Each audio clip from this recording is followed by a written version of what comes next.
भगवान की कृपा हुई है। इसीलिए हमने जब दद्दा जी को एक बार हम मिले छतरपुर में, वहां पर वो बन रहे थे शंकर जी।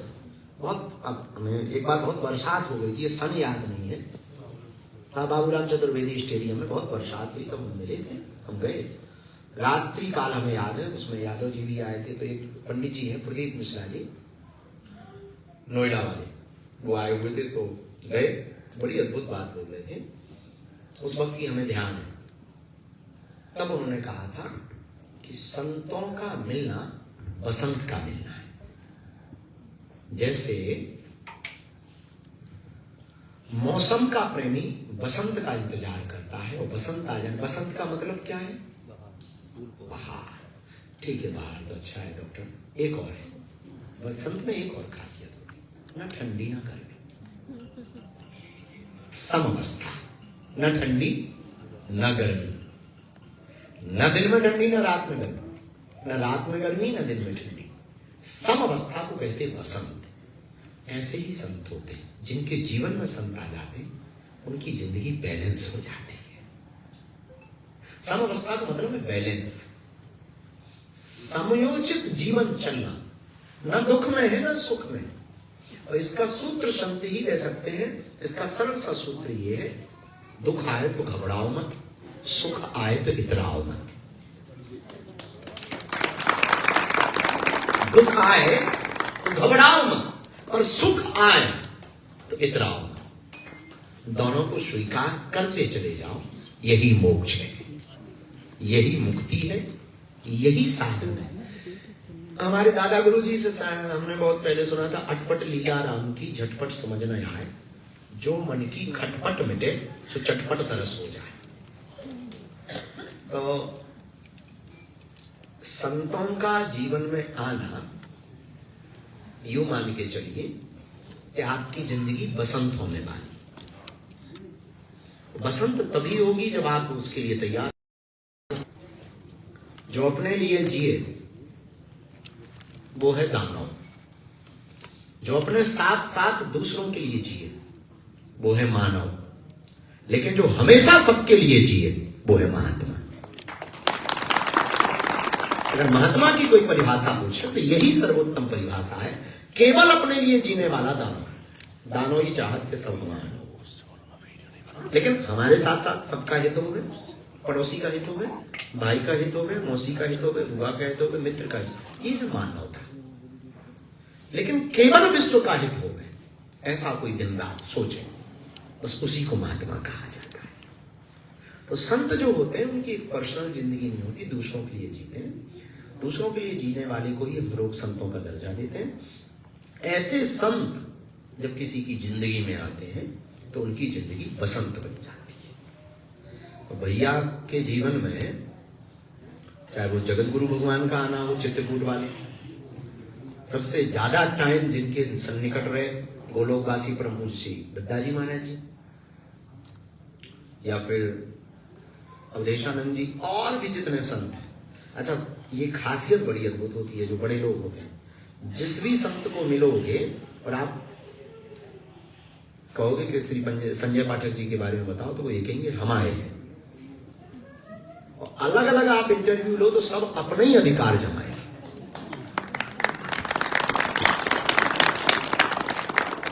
भगवान की बड़ी कृपा है, हमारा तो यही हम कहना चाह रहे हैं, यही हम कहना चाह रहे हैं। हम अलग अलग इंटरव्यू अगर लोगे तो आपको एक नई कला मिलेगी भैया के बारे में। आप हमारे गुरुजी हो जाओ तो वो कहे हाँ बेटा है। चित्रकूट वाले दद्दा जी से अगर पहले पूछ दे रहे, और जितने संत उनसे भी कहो, ऐसे उल्लू हमें बनाओ। हमसे भी अगर पूछा जाए तो हम भी यही कहेंगे, पात्र या व्यक्ति के अंदर यही क्षमता आती है। जो पात्र होता है वो एक नई प्रतिभा पा लेता है कि वो जिससे भी जुड़ेगा। पात्र व्यक्ति के अंदर एक ही क्षमता आती है। अच्छा देखो, आप जब आप शायद आप ऐसा ऑब्जर्व हम ऐसे देख रहे हो, शायद हमारी नजर खराब, ये हमारे अमुक है, ये फलाने हैं, ये ढिकाने, ये इतने दिन से जुड़े, ये इतने। अच्छा, सबको यही लग रहा है हम बहुत दिन से जुड़े, हमारे ही। कितनी अद्भुत बात, एक ही जगह पे सबके हैं और सबको यही लग रहा। तो जो पात्र व्यक्ति होता है उसके अंदर यही कला आती है, लेकिन ये कला भी सहज नहीं आती।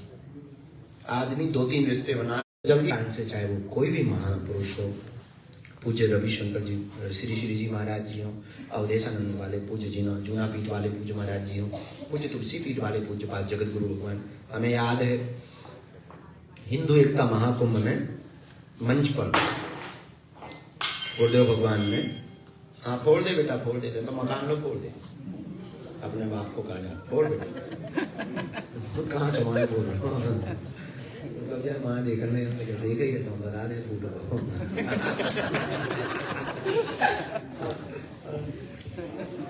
बता रहे थे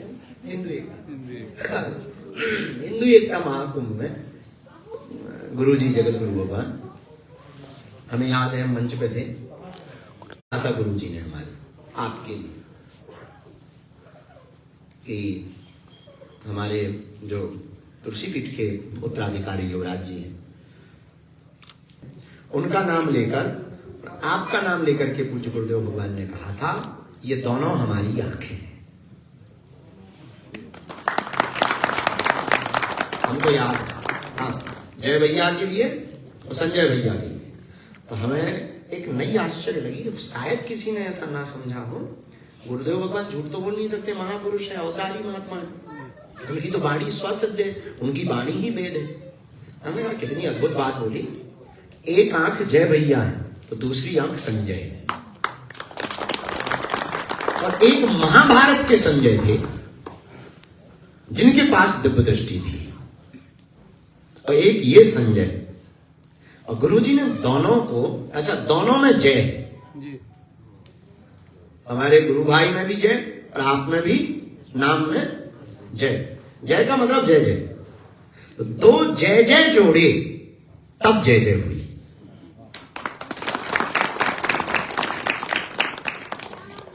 वो तो अवतारी पुरुष हो तो कुछ भी बोलेंगे तो बिना सोचे तो बोल ही नहीं सकते। महापुरुषों की तो बातों पर हमें, मतलब उनकी जो वाणी निकल रही तो कुछ सोच करके ही, स्वयं सिद्ध है वाणी। तो उस दिन हम मंच पर बैठे थे, तो हम बहुत सोच रहे थे बड़ी गंभीरता से कि कितनी अद्भुत बात को निकली कि दोनों नेत्र है और दोनों नेत्र भी जय जय। तो ये बड़ा अनूठा संयोग है कि बागेश्वर धाम से हनुमान जी लीला कर रहे हैं, और एक ऐसे समागम को अभी तो सबके सामने नहीं रखना है, लेकिन जब भी ये दुनिया में इसकी बात जाएगी, क्योंकि अभी जापान, यूरोपियन कंट्रीज जितने देश हैं वो सब स्ट्रेस से बहुत मर रहे हैं। जापान में सबसे बड़ी दिक्कत हो गई हाई टेक है, और वहां पर एक ही दिक्कत है, हैप्पीनेस नहीं, प्रसन्नता नहीं है, सब मर रहे हैं। तो वो लोगों से पूछ रहे हैं कि हम क्या उपाय करें। हमारे भारत में पैसा नहीं है लेकिन हंसी ज्यादा। अच्छा हमारे जैसे जोकर बड़े डरे, कोई काम है नहीं, दिन भर हंसते ही रहते, अब कोई काम धाम है नहीं। बाहर में कई लोग हमसे पूछने लगते कि आप बड़े हंसते रहते हैं। हम कहा सर प्लीज ना ऊधो का लेना ना माधव का देना, गांठी बंधन वे करें जिनके नाम ना हो। वो क्या बोला तुमने? नहीं, एक मोनोरेल अभी भारत में भी है, अब आ गई। तो वहां एक ट्रेन चलती है उल्टी लटक के, मोनोरेल। हम कहा तुम लोग 1960 में बना, 65-70 के बीच में लॉन्च कर दी थी मोनोरेल। हम कहा तुम्हें टेंशन स्ट्रेस नहीं आवे, तुम्हारे तो पागल ना हुए तो क्या हुए? जब तुम ट्रेन पे उल्टो चलवा रहे हैं तो तुम्हारे तो आदमी पागल हो रहे होने। दिल्ली में वो बैठा, बोले हमारे देश में बड़ी आफत। उनका क्या आफत है? बोले बहुत टेंशन में लोग। तो एक ट्रांसलेटर में हम समझाया, उनके होंगे ही जिनके यहाँ 1960-70 में उल्टी ट्रेनें चला रहे, तुम्हारे तो पागल हो नहीं होने, वो बिना पागल के बचेंगे। अगर हमारे भारत में सीधी ट्रेन नहीं सीधी चलती है। एक हमारे हमका इसका मतलब क्या हुआ? बोले वाह देर से आई, कहीं मान लो कैंसिल हो गए, भूखे रहेंगे। हमारे यहाँ तो ऐसे लोग, हमको तो ठीक है हमको ले जाओ 4 रोटी ले जाओ, ऐसे लोग भारत में। हमने उन्हें समझा, उनका तुम्हारे तो पागल हो नहीं होने, जहाँ पे उल्टी लटकी हुई ट्रेन तुम चला रहे दवाएं तो पागल होना ही होने, वो बड़ी दुनिया टेंशन में मर रही। तो यूरोपीय बहुत से देश ऐसे हैं जो टेंशन में, स्ट्रेस में, डिप्रेशन, ये पूछ रहे कि उपाय क्या। तब जब उनने पूछा था तब उस वक्त हमने पे उपाय बना लिया। उनका टेंशन तुम्हारे यहाँ है, अटेंशन हमारे यहाँ है। तुम टेंशन ना लो, हम उपाय लेके आते हैं, गोली लेके आते हैं, उसी का नाम है ब्रेन डिटॉक्स, ऊर्जा संचय से। तो विदेश क्या, भारत में भी कुछ पगला शुरू हो गए। हाँ, भारत में हो गए, दिल्ली बन गई है। मैं तो आधी पगला मिल जा, चॉकलेट मिल जा रहे हो, चश्मा लगा देना, कंप्यूटर में ऐसे लगना है जैसे मेरे को उल्लू चलो आ रहा हूँ। अब बैठे उन्हें 3 बार पता, तब भी जवाब थे। हमने पूछा तो मुझे इतने स्लो क्यों हो गए, इतने स्लो तो हमारे यहाँ तो वीडियो चला था, जितने स्लो क्यों। तब पता लगा कि ये कंप्यूटर में इतने स्लो हो गए। पढ़ते पढ़ते IIT IIMs के बच्चे कुछ स्लो होते जा रहे।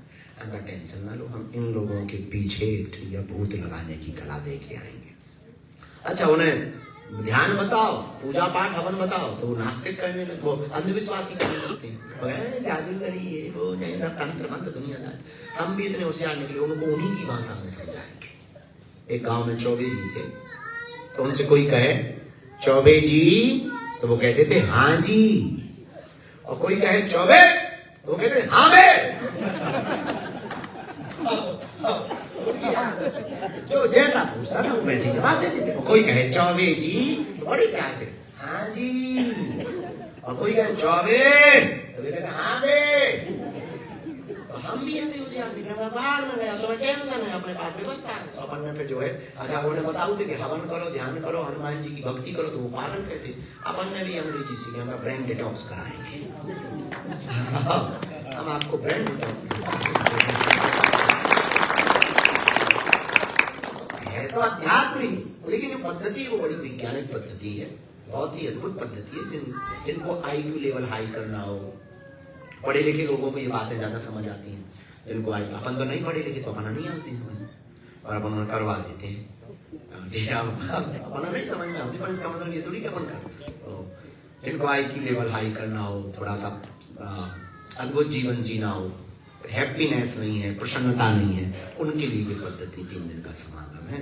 इसी चक्कर में बिरौली आए, अपनी बिरौली, हाँ पापा की बिरौली। हम बाहर में देखा उसमें दिखा था, बहुत प्रसन्न था। हम जब अंदर गए तब हम चर्चा कर रहे थे। आपका अद्भुत समर्पण इस बात पे है कि आपने इस पूरे क्षेत्र को अपने पिताजी के नाम पर रखा, और लोगों को परिचय भी देते हैं तो अपने परिचय से, पिताजी के परिचय से देते हैं। और सुयोग्य पुत्र का यही लक्षण है। सुयोग्य पुत्र वही है जो अपने पिता से अपना परिचय दे, और सुयोग्य शिष्य वही है जो अपने गुरु से अपना परिचय दे।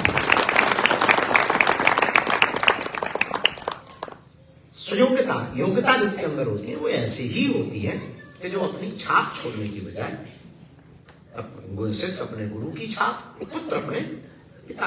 और सुयोग पत्नी वो है जो पति, बुरा न मानना, सब लोग जोड़ा से बैठे, बड़ी आफत माता है, तो गाली बकेंगे, गुरु जी को यही प्रवचन मिले थे सुनने को, तो बड़ी आफत। तो लेकिन ये नियम है। और हम जैसे प्रवेश करे तो LED TV लगी थी वहां, ध्यान नहीं है, प्रवेश करते ही LED TV में पिताजी की फोटो थी, यहीं जैसे प्रवेश किए तो उसमें लिखा था, तो वो लोकवासी आपके पूज्य पिताजी, उनके नाम से लिखी हुई थी। ये सुयोग पुत्र के लक्षण है, अपने संस्कार और संस्कृति को किसी भी उपलब्धता पे ना भूलें। और सुयोग शिष्य के यही लक्षण है कि किसी भी उपस्थिति उपलब्धता पर पहुंचे और अपने गुरु को ना भूलें। और एक संयोग देना, हम महिमा मंडन नहीं कर रहे, क्योंकि हमें 3 दिन प्रसाद तो ना भी हम महिमा मंडन करेंगे तो मिलना, प्रेम जो हमारा और आपका है वो है ही है, ना भी हम कुछ बोले। पर एक अद्भुत बात ये भी है, आपसे जब भी बात करो बैठो, हम लोग तो रातों के बादशाह हैं, तो कभी कभी रातों में बैठो, तब एक अद्भुत चर्चा चलती है। आपके अंदर दोनों लक्षण, सुयोग पुत्र के भी और सुयोग शिष्य के भी। जब भी बात करेंगे तो दद्दा जी की चर्चा करेंगे, कुछ भी प्रारंभ करेंगे तो दद्दा, ये सुयोग शिष्य के भी यही लक्षण है और सुयोग पुत्र के भी यही लक्षण है। तो बस इसीलिए हम आए हैं 3 दिन, बाकी अभी कभी भगवान ने चाहा तो कटनी तरफ हम कथा सुनाएंगे। हाँ अभी तो शेर देखेंगे। हाँ शेर से ज्यादा है। ये बैठे प्रसाद पा रहे थे, हम पा रहे थे, ऊपर बैठे बैठे थे। इन्होंने कहा महाराज जी रात को ले चले। मैंने कहा कहाँ? बोले आपको शेर दिखाएंगे। हम कहा हमने बहुत शेर देखे। मैंने बोले देखे हम आपको दिखाएंगे। तो हमने कहा कि देखो भाई हमने इतने शेर देखे, एक तो सामने ही बैठा है। बहुत ज्यादा अलग शेरों को देखते तो बहुत अच्छा लगा, बहुत प्रसन्नता। और पूरे परिवार से मिल के और अच्छा। मैया से तो मिल ही लिया था हरिहर तीर्थ में जब आए थे, तब राम राम बोले। भई थी धक्का मुक्की में राम राम। हमारे साथ 3 चीजें